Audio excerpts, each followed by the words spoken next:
sifat tangan Allah Subhanahu wa taala. Allah mengatakan tentang sifat tangan ya, kepada Nabi Adam alaihissalam, "Ma mana'aka an tasjuda lima khalaqtu bi yadayya." Wahai iblis, apa yang mencegah engkau untuk sujud kepada Adam yang aku ciptakan dengan kedua tanganku? Dan Ibnu Umar menafsirkan, Ibnu Umar sahabat. Kata Ibnu Umar, semua makhluk diciptakan oleh Allah dengan kun fayakun, kecuali 4 makhluk yang Allah ciptakan dengan kedua tangannya. Di antaranya Adam, di antaranya Arsy, di antaranya kolam, ya. Ini menunjukkan Ibnu Umar menetapkan Allah punya tangan. Ya, kalau ternyata tangan artinya kekuasaan, maka tidak ada bedanya antara Adam dengan yang lainnya. Sekarang kita terapkan ketiga metode ini. Allah berfirman, "Ma mana'aka an tasjuda lima khalaqtu bi yadayya." Bal yadahu mubsatatani. Ya, yunfiqu kaifa yasha. Kata Allah Subhanahu wa taala, "Wahai iblis, apa yang mencegah engkau untuk sujud kepada Adam yang aku ciptakan dengan kedua tanganku, dengan kedua tanganku?"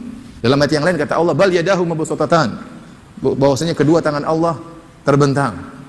Dalam ayat yang lain, dalam hadis yang lain kata Rasulullah sallallahu "Wa tilka yadahu yamin." Kedua tangan Allah di kanan. Kedua tangan Allah kanan. Ini semakin menjelaskan bahwasanya tangan Allah tidak sama dengan tangan manusia. Karena Allah mengatakan kedua tangannya apa? Kanan. Bagaimana kita nggak bisa bayangkan ya? Kalau kita bayangkan pasti salah. Ya? Kenapa tidak ada tangan kiri? Karena tangan kiri itu tercela. Itu tidak pantas bagi Allah. Makanya Nabi mengatakan kedua tangannya apa? Kanan. Semakin menjelaskan bahwa tidak sama dengan tangan manusia. Ahlussunnah menghadapi ayat ini mudah, mengatakan Allah punya tangan, bagaimana kita tidak tahu. Bagaimana kita tidak tahu? Yang jelas Allah sebutkan tangan Allah sangat besar sampai Allah mengatakan wa ma qadarullah haqqa qadri, sungguhnya mereka tidak mengagungkan Allah sebagaimana mestinya, wal ardu jami'an qabdatuhu yaumal qiyamah, dan sungguhnya bumi seluruhnya berada dalam genggaman Allah, was samawati matwiyatun bi yaminihi, dan langit seluruhnya terlipat dalam tangan kanan Allah Subhanahu wa taala. Subhanahu wa taala amma yusyrikun. Maha suci Allah atas kesyirikan yang mereka lakukan. Ini sebagian sifat yang Allah jelaskan tentang tangannya, di antaranya tangan Allah sangat apa?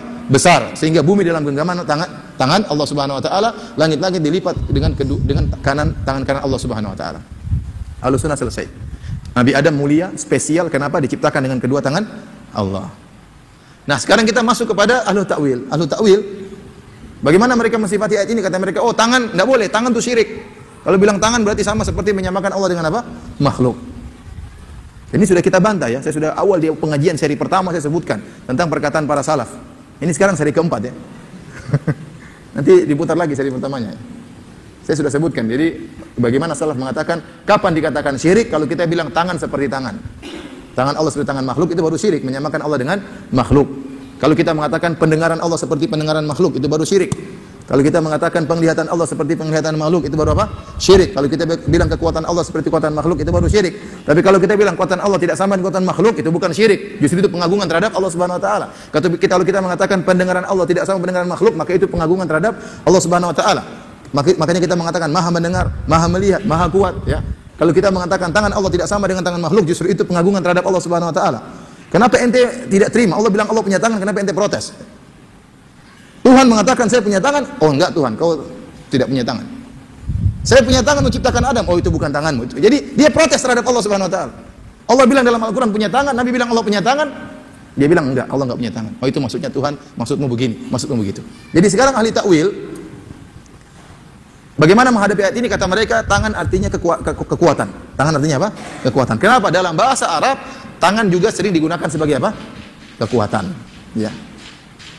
Saya punya andil atau saya punya tangan di sana. Maksudnya saya punya kekuatan di sana.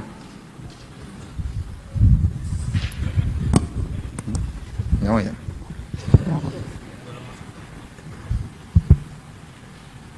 Kita lanjutkan ya. Jadi ahlu ta'wil mengatakan kedua tangan Allah artinya kekuatan Allah Subhanahu wa taala. Nah, kita bilang kalau membantah ahlu ta'wil, Anda boleh ta'wil dalam kaidah ta'wil. Ta'wil itu dibenarkan kalau zahir maknanya itu batil. Terus kita katakan, apa salahnya kalau Allah punya tangan? Emang masalah? Masalah kalau kau bilang tangan Allah seperti tangan saya, baru itu masalah. Kalau Allah bilang Allah punya tangan, masalahnya apa? Emang Allah jadi cacat? Justru kalau ente bilang Allah tidak punya tangan jadi masalah. Kenapa? Karena seorang tidak boleh mentakwil kecuali kalau maknanya zahirnya apa? Batil. Nah kalau maknanya tidak batil, maka tidak boleh ditakwil. Kita jalankan sesuai dengan zahirnya. Sekarang apa masalahnya kalau kita bilang Allah punya tangan? Apakah ada kesyirikan, kekufuran? Tidak ada. Lantas kenapa Anda harus takwil? Hanya dikatakan kekufuran kalau kita bilang tangan Allah seperti tangan kita. Kalau kita bilang kekuatan Allah seperti kekuatan kita, baru itu kesyirikan. Tapi kalau kita bilang Allah punya tangan, tidak sama dengan tangan kita, hebat tangan Allah Subhanahu wa taala, sudah apa masalahnya? Justru sebaliknya, kalau Anda mengatakan Allah tidak punya tangan, masalah. Anda menyamakan Allah dengan orang yang cacat, Anda menyamakan Allah dengan sesuatu yang kekurangan, tidak punya tangan. Ini yang pertama. Bahkan tidak perlu Anda mentakwil, karena takwil itu hanya boleh kalau maknanya apa? Batil. Paham? Yang kedua, takwil pun yang Anda katakan pun batil. Kenapa? Karena tatkala Anda mengartikan kedua tangan dengan kekuatan, maka maknanya batil. Akhirnya apa? Nabi Adam tidak spesial. Kalau iblis dikatakan, wahai iblis, apa yang mencegah engkau untuk sujud kepada Adam yang aku ciptakan dengan kekuatanku? Harusnya kan dengan kedua tanganku. Tapi sekarang kita artikan kedua tangan dengan kekuatan. Coba kita terjemahkan. Wahai iblis, apa yang mencegah Adam untuk kau sujud dengan, atau apa yang mencegah engkau sujud kepada Adam yang aku ciptakan dengan kekuatanku? Apa kata iblis? Apa bedanya saya dengan dia ya Allah? Saya juga kau ciptakan dengan apa? Kekuatanku. Sehingga iblis punya dalil untuk membantah Allah Subhanahu wa taala. Tapi kalau Adam diciptakan dengan kedua tangan Allah, maka iblis tidak bisa bantah. Berarti Adam spesial. Ya. Ini ahlu takwil menghadapi sifat tangan, maka mereka takwil kepada kekuatan. Adapun ahlu tafwid, maka mereka mengatakan kami enggak tahu tangan itu artinya apa. Ya. Kami enggak tahu tangan itu artinya apa. Kalau begitu firman Allah, wahai iblis, apa yang mencegah engkau sujud kepada Adam yang aku ciptakan dengan XXX-ku? XX itu enggak tahu artinya apa. Kekuatan enggak tahu, bukan. Tangan bukan. Terus apa? Enggak tahu. Pokoknya kita enggak tahu. Tapi enggak boleh diartikan tangan, karena itu apa? Batil. Ini maksud saya untuk menjelaskan bagaimana metode antara ahlu sunnah dengan ahlu takwil dan apa? Ahlu tafwid. Nah, pandangan Wahabi bahwa Allah punya tangan, punya mata, punya kaki, itu bagian dari tajsim, menjasmanikan Allah. Dan itu tidak boleh disesatkan oleh para ulama. Bahkan Imam Syafi'i mengatakan al-mujassimu kafir. Orang yang menjasmanikan Allah itu kafir. Karenanya kalimat-kalimat yang seperti itu di dalam Al-Quran oleh para ulama salaf biasanya ditakwil. Karena kalau tidak ditakwil berbahaya. Misalnya mata. Mata itu bahasa Arabnya ain.